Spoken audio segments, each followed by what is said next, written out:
जय साईं राम भाई लोग, स्वागत है आपका कंप्यूटर गुरुजी यूट्यूब चैनल पर। पिछले क्लास में हमने ऑपरेटिंग सिस्टम के 10 महत्वपूर्ण इम्पोर्टेंट क्लास को किया था। आज हम उसी क्लास को आगे करेंगे और आज हम 11 से 20 नंबर तक महत्वपूर्ण MCQ को करेंगे। यह क्लास UPSSC के ग्रुप C की जितनी भी वैकेंसियाँ हों, चाहे वो AGTA हो, सहायक बोरिंग हो, एक्सरसाइज कांस्टेबल हो या जो भी वैकेंसी है, सबके लिए काफ़ी महत्वपूर्ण क्लास है।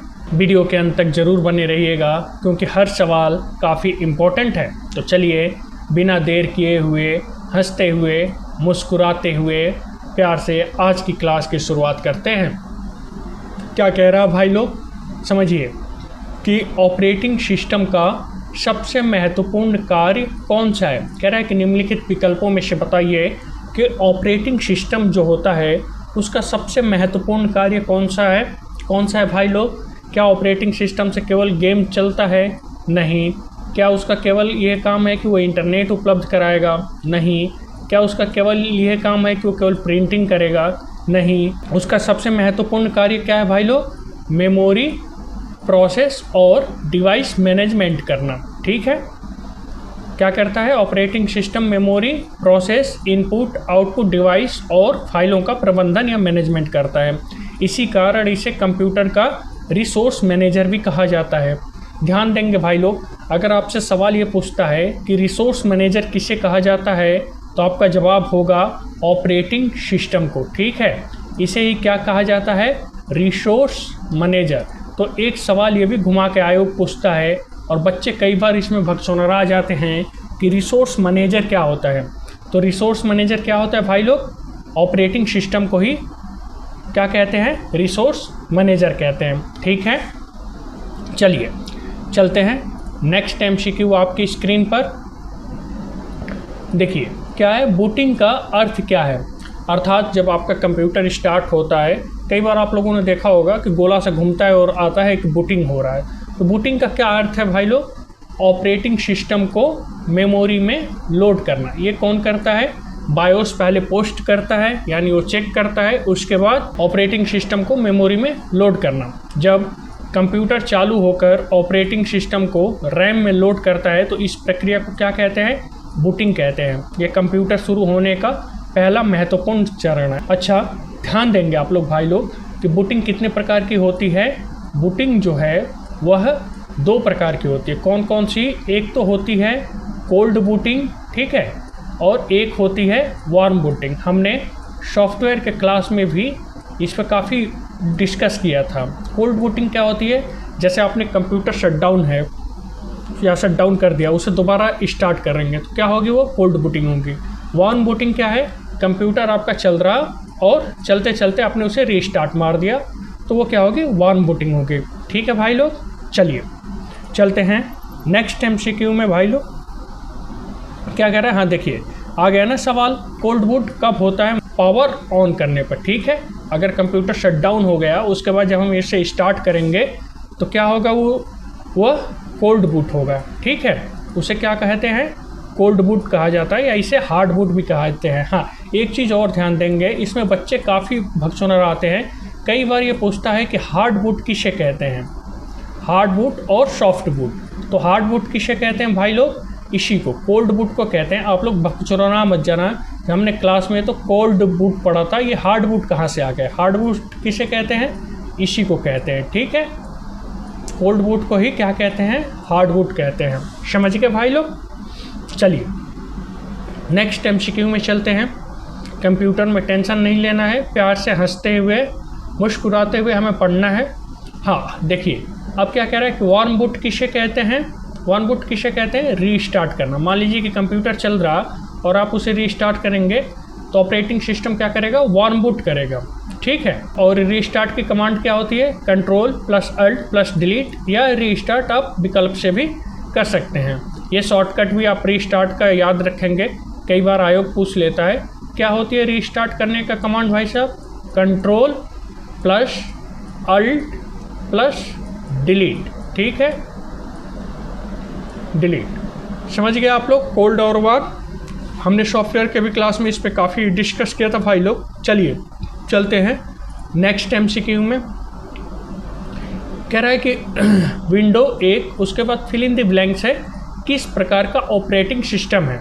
सवाल कह रहा है कि विंडो जो है निम्नलिखित विकल्पों में से किस प्रकार का ऑपरेटिंग सिस्टम है। किस प्रकार का है भाई लोग? GUI, ठीक है, ग्राफिकल यूजर इंटरफेस। समझ गए आप लोग किस प्रकार का है? Graphical user interface Windows operating system है, ठीक है। इसमें मेन्यू, आइकन, पॉइंटर और विंडोज़ का प्रयोग होता है, इसलिए इसे क्या कहते हैं? ग्राफिकल यूजर इंटरफेस आधारित ऑपरेटिंग सिस्टम कहा जाता है। दूसरा कौन सा ऑपरेटिंग सिस्टम होता था? पहले डॉस होता था, ठीक है। चलिए इस पे आगे डिस्कस करेंगे कि डॉस ऑपरेटिंग सिस्टम क्या होता है। नेक्स्ट एमसीक्यू आपके स्क्रीन पर देखिए आ गया ना। डॉस किस प्रकार का ऑपरेटिंग सिस्टम है? पहले हम इसे समझते हैं भाई लोग। CUI यानी कमांड लाइन इंटरफेस और GUI में क्या अंतर है, ठीक है। तो डॉस किस प्रकार का है? CUI है। CUI क्या होता है भाई लोग? समझिए, आज हम विंडो में माउस से क्लिक करके, जैसे ये हम माउस से क्लिक करके काम करते हैं, लेकिन क्या पहले ऐसा भी होता था? जवाब है नहीं। पहले के समय में डॉस ऑपरेटिंग सिस्टम का उपयोग किया जाता था, जिसमें माउस नहीं चलता था। सारा काम किससे? कीबोर्ड से कमांड देकर ही किया जाता था। उदाहरण के लिए अगर आपको फोल्डर खोलना है तो अभी आप माउस से डबल क्लिक करके फोल्डर को खोल सकते हैं, ठीक है। लेकिन CUI में क्या होता है कि आपको हर चीज़ कमांड बेस होती है, ठीक है। उसके बाद डॉस का फुल फॉर्म क्या होता है भाई लोग? एक चीज़ ये भी ध्यान देंगे, डॉस का फुल फॉर्म पूछता है क्या होता है? Disk operating system. आप इसको एक बार ध्यान देंगे कि डॉस का फुल फॉर्म क्या होता है भाई लोग? डिस्क, माफ़ करिएगा ये नहीं रहेगा, डिस्क ऑपरेटिंग सिस्टम, ठीक है। Disk operating system. डॉस में क्या है? देखो, डॉस में सभी कार्य कमांड लिखकर किए जाते हैं, इसलिए इसे कमांड लाइन इंटरफेस, इसका आप फुल फॉर्म भी याद रखेंगे। कई बार पूछता है आयोग कि CUI का फुल फॉर्म क्या है, ठीक है। और डॉस का क्या है? Disk operating system. मैं यहाँ लिख देता हूँ, चलिए, ठीक है। डिस्क ऑपरेटिंग सिस्टम आप लोग समझ जाइएगा। CU आधारित ऑपरेटिंग सिस्टम कहलाता है, ठीक है। CUI का क्या होता है? Command line interface. डॉस का 3S रूल होता है, जिसे याद रखिए। ये क्या होता है? Single user. लेकिन GUI क्या है? Multi user. ये क्या होता है? Single tasking. GUI क्या होता है? Multi tasking. ये होता है system work through command. System जो काम करता है डॉस में, वो किसके थ्रू काम करता है? कमांड का। और GUI में कमांड और पॉइंटर दोनों होते हैं। चलते हैं भाई लोग नेक्स्ट MCQ आपके स्क्रीन पर। क्या कह रहा है कि निम्नलिखित विकल्पों में से बताइए कि कौन सा ओपन सोर्स ऑपरेटिंग सिस्टम है। कह रहा है कि ओपन सोर्स ऑपरेटिंग सिस्टम कौन सा है? हमने सॉफ्टवेयर के भी क्लास में इस पे डिस्कस किया था। बताइए कौन सा है भाई लोग? लाइनक्स। लाइनक्स क्या है भाई लोग? ओपन सोर्स ऑपरेटिंग सिस्टम है। बाकी विंडोज़ क्या है? Priority. MS-DOS priority, Windows 11 priority. लेकिन लाइनक्स क्या है? ओपन सोर्स ऑपरेटिंग सिस्टम है।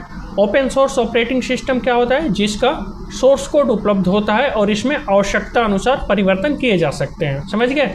लेकिन विंडोज़, MS-DOS और विंडोज़ 11 में या मैक OS में ये सुविधा नहीं होती है, क्योंकि वो ओपन सोर्स ऑपरेटिंग सिस्टम नहीं है, वो प्रोप्राइटरी बेस्ड है, समझ गए। नेक्स्ट MCQ में चलते हैं।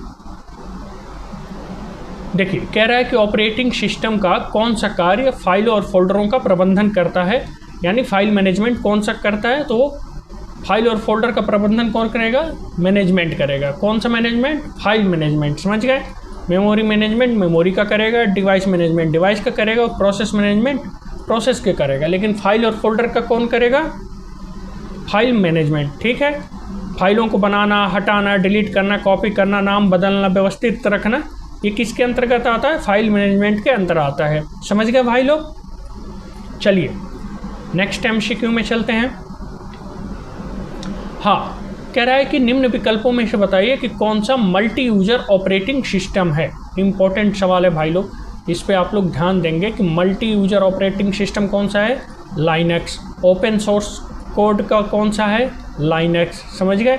बाकी MS DOS या ये पाम OS ये कोई सा भी मल्टी यूज़र नहीं है, ठीक है। एक ही समय में कई उपयोगकर्ता अलग अलग अकाउंट से कार्य कर सकते हैं, इसलिए इसे क्या कहते हैं, मल्टी यूज़र ऑपरेटिंग सिस्टम कहा जाता है। समझ गए भाई लोग।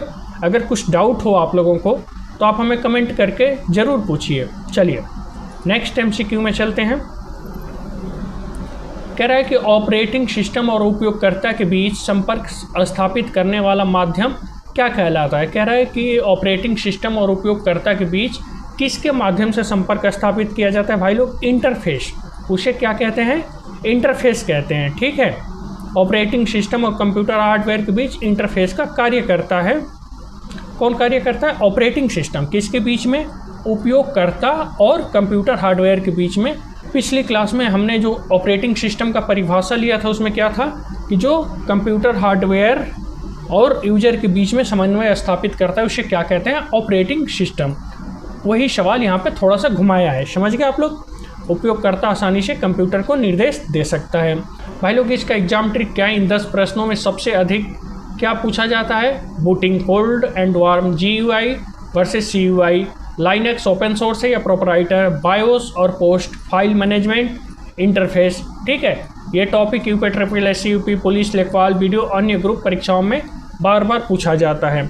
तो चलिए भाई लोग आज की क्लास यहीं ख़त्म होती है। एक सवाल है भाई लोग को, क्या है कि ओपन सोर्स ऑपरेटिंग सिस्टम है उनके आप कितने 3 एग्जाम्पल देंगे कि ओपन सोर्स ऑपरेटिंग सिस्टम के 3 कौन कौन से एग्जाम्पल है। एक तो लाइनक्स हो गया, ठीक है। ओपन सोर्स कोड का 3 एग्जाम्पल आपको देना है। किसका, ऑपरेटिंग सिस्टम यानी OS का। कितने देने हैं, 3 एग्जाम्पल आपको कमेंट में बताने हैं कि ओपन सोर्स का कौन कौन से ऑपरेटिंग सिस्टम है, ठीक है भाई लोग। चलिए तब तक पढ़ते रहिए, बढ़ते रहिए, मुस्कुराते रहिए और इस बार की वैकेंसी में आपका सिलेक्शन पक्का हो जाए, इसी शुभकामनाओं के साथ धन्यवाद।